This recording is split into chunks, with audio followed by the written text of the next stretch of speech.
Fala galera, tudo bem? Bom, professor Kiko na área, estamos aqui hoje para resolver a questão de número 19 da prova versão A, AFA 2020, certo? 2019-2020, belezinha? Uma questão que envolve polinômios com números complexos, sensacional! Então vale a pena você revisar esse conteúdo, fica comigo e bora lá!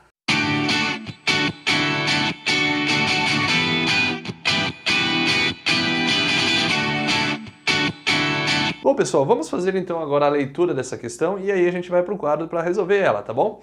Bom, a questão de número 19 da prova da AFA falava o seguinte: considere os polinômios a de x e b de x, tá certo? Na variável x. Então você tem aí o polinômio a de x, onde ele vai estar escrito da seguinte forma: x ao cubo mais, entre parênteses, 3m ao cubo menos 4m vezes x ao quadrado mais menos 2, certo? Sendo m pertencente ao conjunto Q. Lembra que é o conjunto Q? Racionais, certo? E b de x, o polinômio do segundo grau, dado por x ao quadrado menos 2x mais 1. Os gráficos a de x e b de x possuem apenas um ponto comum e sobre o eixo das abscissas, galera. Eixo x, abscissa, lembra disso? Beleza, então se possui um ponto comum sobre o eixo das abscissas, é a nossa saída do exercício. E aí nós temos aí 4 itens a analisar, ok? E aí vamos resolver e analisando item a item, beleza? Então se você observar no item A, ele fala o produto, a soma das raízes imaginárias de a de x. Na B, ele também fala no polinômio a de x. Na C também, todos os itens ele está falando do polinômio a de x, se você observar aí, senhores. Se está falando do a de x, então nós vamos ter que descobrir aquele valor de m, não tem jeito, vamos ter que trabalhar em cima desse polinômio aí, beleza? Então bora lá para o quadro e vamos resolver item a item e descobrir primeiramente o valor de m e tentar descobrir quais são as raízes desse polinômio a de x. Então bora lá! Bom galera, então a gente nessa questão número 19 da prova da AFA, todos os itens você percebeu aí que a gente está falando apenas do polinômio a de x, né? Então a gente vai ter que inicialmente descobrir o valor de m, tá? Mas o que ele deu a respeito dos dois polinômios? Uma informação bem importante. Qual, Kiko? Que eles possuem apenas um ponto em comum sobre o eixo das abscissas. Então, eles têm um ponto em comum sobre o eixo das abscissas. Só que veja que com o polinômio b de x a gente consegue descobrir onde está esse ponto que está tocando o eixo das abscissas. Isso aqui é um trinômio quadrado perfeito, se a gente pode escrever ele naquela forma fatorada, que é a mesma coisa que x menos 1 ao quadrado. Então eu vou começar a questão escrevendo assim, ó, o polinômio b de x, ele pode ser escrito, esse polinômio aqui, você pode fatorar ele, beleza? Como é que eu vou fatorar? Ele é a mesma coisa que esse polinômio aqui, ó, x menos 1 ao quadrado. Ou, como queira, se você for construir o gráfico desse polinômio, você vai ver que isso daqui é uma parábola, beleza? A raiz aqui, ó, só nessa forma fatorada eu já sei que a minha raiz é 1. Então, se a gente fosse fazer um esboço, vamos fazer um esboço.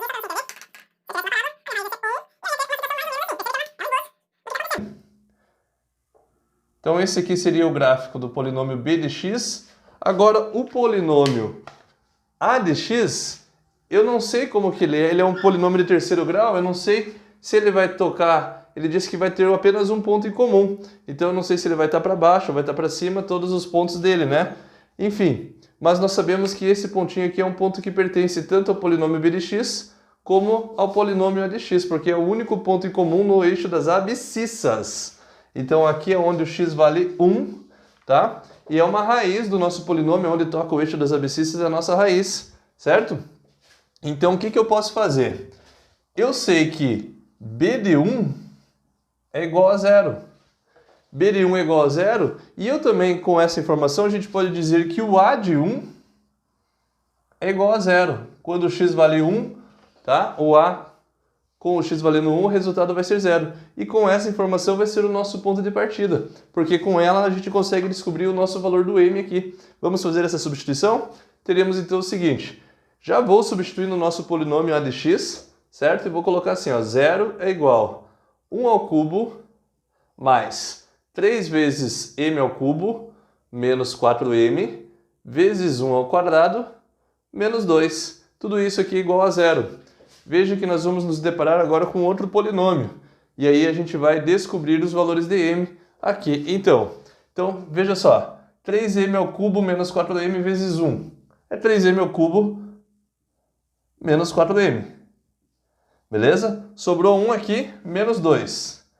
Então vai ficar menos 1, tudo isso aqui igualado a zero. Perceba que já fiz a distributiva, já peguei o menos 2, somei com esse 1 ao cubo, ficou menos 1, e temos aqui um polinômio de terceiro grau. Lá na primeira frase do exercício, ele disse que o m pertence ao conjunto dos racionais, certo? Então, ele dá esses dois polinômios e ele fala ainda mais para vocês assim, sendo m, eu não coloquei aqui, mas você viu lá, m pertencente ao conjunto dos racionais. Perceba que nós temos aqui, ó, grau 3, então nós podemos ter 3 raízes aqui. Vamos verificar qual que pertence aos racionais. Provável que apareça algumas raízes imaginárias, talvez possa aparecer, né? Ou números que não pertencem aos racionais, ok? Então o que eu vou fazer? Vou tentar descobrir os valores de m aqui nessa equação. Como é que a gente vai fazer? Aí a gente vai aplicar a ideia de Brillouin-Ruffini, certo? A gente vai testar possíveis raízes racionais, certo? Que são os divisores aqui do cantinho de menos 1, os divisores de 3 e os divisores de menos 1 sobre 3, desse sobre esse, beleza? Vamos ver como que a gente vai descobrir os valores de m aí. Então vamos lá para aplicar o nosso Brillouin-Ruffini, beleza?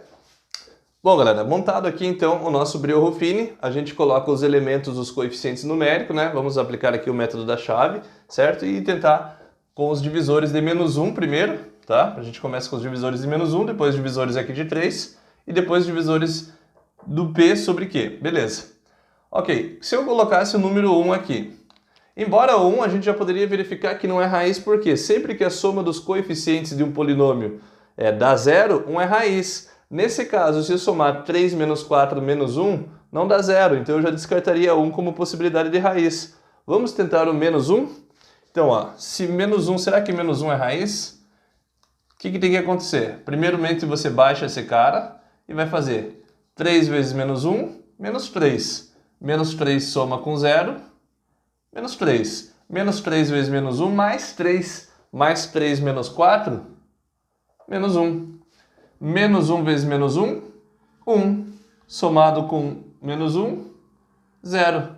Então zerou. Significa o quê? Quando zera lá no cara do canto, significa que esse número aqui, ele é a raiz desse polinômio de terceiro grau. E aí, também nós reduzimos o grau aqui, esse cara aqui é o nosso quociente, certo? Da divisão. E o que nós temos? Então agora nós temos um polinômio de segundo grau. Ou seja, nesse momento o teu polinômio, esse polinômio de terceiro grau, essa tua equação, ela está escrita assim, ó. Xm mais 1. M mais 1. Por que m mais 1? Porque menos 1 foi raiz, então o número que zera esse fator é o m mais 1, que multiplica esse quociente aqui, que seria 3m ao quadrado menos 3m menos 1. Nós fatoramos ele e agora ficou mais fácil. O produto de dois fatores está dando zero. Ou seja, esse cara é igual a zero, temos aqui menos 1 como raiz, isso a gente já sabe. E agora para a gente descobrir as outras raízes, basta igualar esse daqui a zero. Então você vai aplicar aqui Bhaskara e descobrir quem são as outras raízes. Então temos lá, ó, 3m quadrado menos 3m menos 1 igual a zero. Vem lá, aplica a deltinha. b quadrado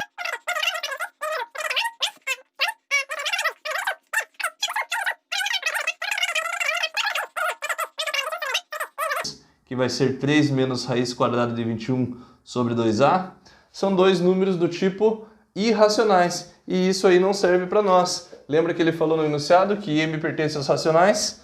Então, esses dois valores de m não servem para nós. Então, qual que é o nosso m então, que a gente vai utilizar para substituir no polinômio? Então, o nosso m vai ter que ser igual a menos 1, que foi o primeiro valorzinho encontrado aqui. Show de bola? Assim que a gente encontrou agora os valores de m, o valor de m, no caso, vamos substituir no polinômio e vamos trabalhar todas as alternativas, porque agora vai ficar mais simples de fazer. Vamos apagar e vamos dar continuidade e ler item a item. Bom, galera, agora que a gente já descobriu o valor de m, vamos então à nossa alternativa da letra A. O que ele diz para nós lá? O produto e a soma das raízes imaginárias de a de x são números conjugados, ou seja, agora que a gente vai substituir o m por menos 1 pelo valor encontrado, ele já está nos afirmando que vai ter raízes imaginárias, praticamente aí nesse item. Então vamos ver quem são essas raízes, né? Primeiramente vamos descobrir quem são essas raízes Então, como que vai ficar nosso polinômio a de x se a gente substituir o m por menos 1? Coloque menos 1 aqui, ó, faz rapidinho essa continha, aqui menos 1 e aqui menos 1. Ó, menos vezes menos mais, aqui vai ficar mais 4. E aqui vai ficar menos 1 ao cubo, menos 1, vai ficar menos 3. Menos 3, ó, com mais 4, o resultado aqui vai ficar menos mais 1, né? 4 com menos 3, mais 1. Então, o nosso polinômio a de x é esse polinômio aqui, ó, x ao cubo mais x ao quadrado menos 2. Maravilha, temos um polinômio de terceiro grau aqui, meus queridos. E aí, como é que a gente vai fazer? Primeiramente, você tem que sempre fazer o seguinte, ó, já para ganhar tempo, você vai verificar se a soma dos coeficientes vai dar zero. Eu acabei de citar essa ideia. Se a soma dos coeficientes resulta em zero, significa que o número 1 é raiz sempre do polinômio. Vamos somar os coeficientes aqui, ó. 1 mais 1, 2. 2 menos 2, 0. Então 1 é raiz. E aí a gente baixa o grau desse polinômio para descobrir quem são as outras duas raízes. Então bora lá. Então vamos fazer aí, novamente, o dispositivo de Breuer-Ruffini. Mas só que agora a gente já sabe que o número 1 é a raiz desse polinômio. Então, uma das raízes é 1.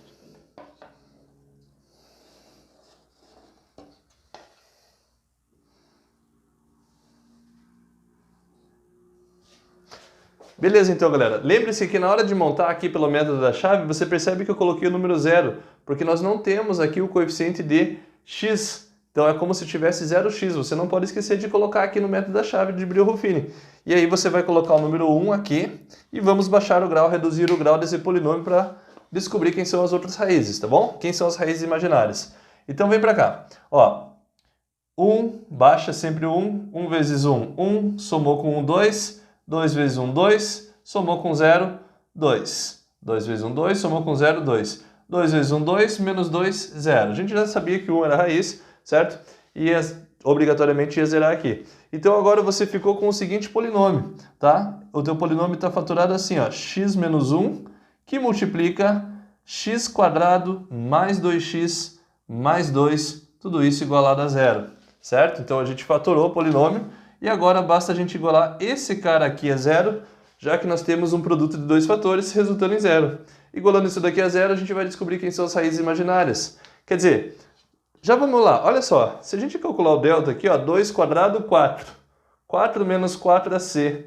4 menos 8, menos 4. Então as outras duas raízes serão imaginárias, certeza absoluta.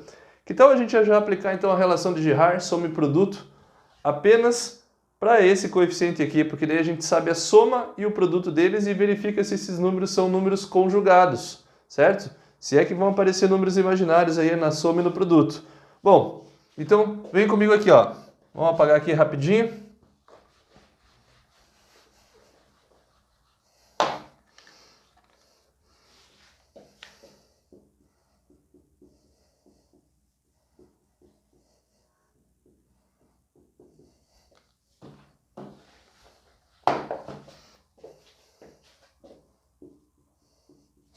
Bom, pessoal, então vamos lá, voltando. Então nós temos uma raiz que é o 1, que é desse fator aqui. Igualando esse cara aqui a 0, vamos pegar aqui, ó, a soma de dois números. A soma dessas duas raízes aqui tem que ser menos o coeficiente b sobre a. Tem que ser menos 2. Então, a soma, menos 2. E o produto, x' vezes x2', tem que ser c sobre a. Tem que ser 2. Ou seja, eu sei que o x' e x2' são números imaginários, tá bom? Mas um deu menos 2 e outro 2. Isso são números conjugados? Não, isso são números opostos ou simétricos. Então, o primeiro item, ele é falso. Não é esse item aí que nós vamos marcar como a resposta correta. Show de bola? Agora vamos lá para o item B. Item B. Os afixos das raízes afixos, tá bom? O par ordenado que corresponde à representação do número imaginário lá no plano de Argand-Gauss. Isso é afixo.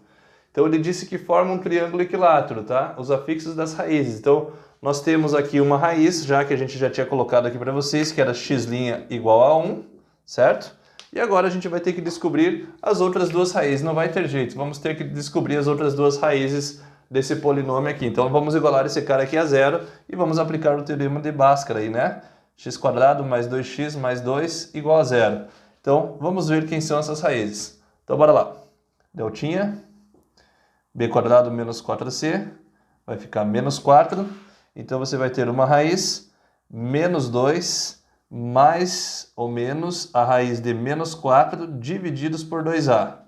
Então aqui, ó, perceba, menos 2 mais raiz de menos 4. A raiz de menos 4 vale 2i, né? Então você tem aqui, ó, menos 2 mais 2i divididos por 2. Uma raiz vai ser menos 1 mais i, e a outra raiz obrigatoriamente, quando nós temos os coeficientes racionais, se as raízes imaginárias, se uma raiz é imaginária da equação, a sua conjugada será raiz também. Então qual que é a conjugada de menos 1 mais i? É menos 1 menos i. Então nós temos todas as raízes aqui. X', x2', né? E esse aqui é o nosso, podemos chamar de x3'. Quais são os afixos desses carinhas aqui? Então essa é a ideia. Vou apagar o quadro e desenhar o plano de Argand-Gauss e a gente vai calcular. Aí vamos verificar se esse triângulo vai ser equilátero ou não. Bom, galera, beleza? Então feito o nosso plano de Argand-Gauss, vamos ver quem são os afixos, ou seja, os pares ordenados que representam cada uma dessas raízes aí. Primeira raiz você tem apenas o número 1, é um número real, então é como se fosse o afixo apenas 1 e 0, porque é como se fosse 1 mais 0i, certo?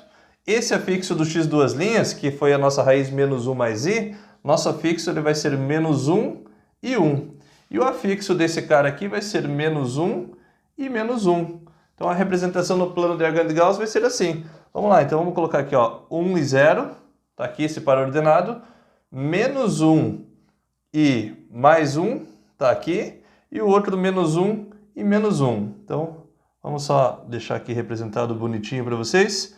Então aqui é como se fosse o número menos 1, tá? Será que esse triângulo aqui formado, se a gente ligar esses 3 pontinhos, vai ser um triângulo equilátero? Percebe que, obviamente, que ele não é equilátero.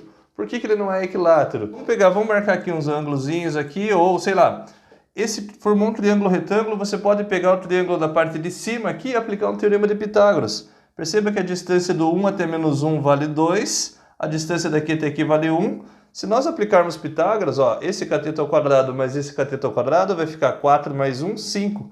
E essa hipotenusa aqui vai ficar raiz quadrada de 5, que vai ser a mesma distância aqui, raiz quadrada de 5, é a mesma distância. E a distância desse afixo até esse afixo aqui, ó, 1 para baixo mais 1 para baixo vai ser 2. Então toda essa distância aqui é 2. Nós temos aqui um triângulo isósceles, onde um lado é raiz de 5, outro raiz de 5 e o outro lado vale a raiz de 2. Certo? Então, esse cara aqui também é falso. Esse item aqui para nós vai ser falso, não vai ser essa a resposta que a gente vai marcar. Maravilha? Vamos ver agora então a letra C? Bom, galera, vamos então agora à alternativa da letra C. A letra C falou para vocês assim, ó, as raízes de A de x possuem argumentos. Argumentos, leia-se ângulos, que o módulo forma a partir, tá, do eixo x, tá, no sentido anti-horário, tá? No sentido positivo a gente vai considerar igual na trigonometria no sentido anti-horário. Então, pode ser que no horário ali até pudesse formar uma PA. Então ele está dizendo que não formam uma progressão aritmética. Então, primeiramente, o primeiro afixo aqui que a gente pegou, a primeira raiz que a gente encontrou de A de x, o ângulo que ele está formando aqui, ó, é 0. Então, o argumento, um deles aqui é 0. Então, nós já temos um argumento. Vamos ver quais são esses dois outros argumentos aqui e verificar se eles estão em PA. Olha só, esse módulo aqui, ó, qual que é esse ângulo aqui que ele está formando? Então, esse ângulo que eu quero saber aqui, ó, vamos chamar de θ1. θ1 aqui, ó, o primeiro ângulo formado, tá? Então, cara, menos 1 e 1, se a gente fizesse um ciclo trigonométrico, esse cara aqui está exatamente sobre o ângulo de 135 graus. É bem simples a gente calcular pela tangente, né, a parte imaginária sobre a parte real, e já verificando que está no segundo quadrante, a gente consegue verificar isso. Então esse ângulo aqui é 135 graus e aqui está caindo sobre o ângulo de 225 graus. Então é bem simples. Basta fazer isso daqui, ó, tangente do ângulo, tá? Parte imaginária sobre a parte real, fica menos 1. Só que aí, como está no segundo quadrante, eu vou comparar lá, caso fosse 1, estaria no primeiro quadrante, né? Seria o ângulo de 45 graus. Então, o ângulo equivalente de 45 no segundo quadrante é 135 graus. Então, você tem aqui 0, um ângulo vai ser 0, o outro 135 graus. E o outro ângulo, para estar em progressão aritmética, esse ângulo aqui teria que ser 270. E não é. O próximo ângulo aqui vai ser 225 graus. Não formou uma PA nesse sentido aqui. Tá bom? Então aqui não formou uma progressão aritmética. Essa é a ideia, e esse item é o item que você vai marcar como resposta correta. É o nosso item verdadeiro, galera. Resposta à letra C da questão número 19. E a letra D? Na letra D ele falou assim, todas as raízes possuem o mesmo módulo, tá? Todas as raízes de a de x possuem o mesmo módulo. Primeiramente, módulo é a distância de 0 até aqui o afixo. Então, o primeiro módulo, ele é 1. Agora, esse módulo aqui, ó, quanto dá esse módulo aqui? Você já vai ver que vai ser diferente, porque basta a gente aplicar Pitágoras aqui, eu já tenho que esse módulo aqui vai ficar a raiz quadrada de 2. Então, eles não têm o mesmo módulo. Ó, aplica aqui, lembra que o módulo de z vai ser, vamos pegar aqui, ó, menos 1 ao quadrado, mais 1 ao quadrado, tudo isso dentro da raiz quadrada. Isso aqui vai ficar a raiz quadrada de 2. Já furou o item D não pode ser o nosso item verdadeiro. Já que já encontramos a letra C como verdadeira, né? Não teria como ser a letra D a nossa alternativa verdadeira.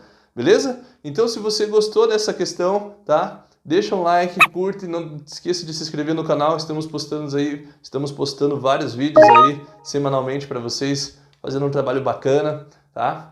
Então é isso, um grande abraço e até a próxima aula com vocês, meus amigos, tá? Tchau!